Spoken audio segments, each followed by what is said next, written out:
امیر المومنین حضرت امام علی علیہ السلام نے فرمایا، جب حضرت جبرائیل علیہ السلام زمین پر تشریف لائے تو حضرت آدم علیہ السلام سے کہا، مجھے یہ اللہ تعالیٰ کی طرف سے حکم دیا گیا ہے کہ میں آپ کو 3 چیزوں میں سے ایک کے انتخاب کا اختیار دوں۔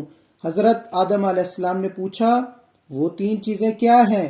حضرت جبرائیل علیہ السلام نے جواب دیا، وہ 3 چیزیں عقل، حیا اور دین ہیں۔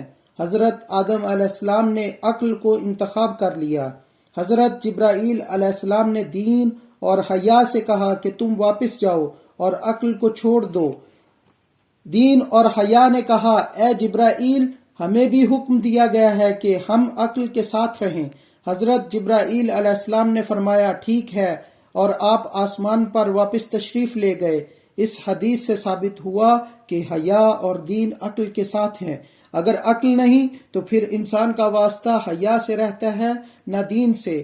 خدا کے دین کو چھوڑنا اس بات کی دلیل ہے کہ عقل رخصت ہو چکی۔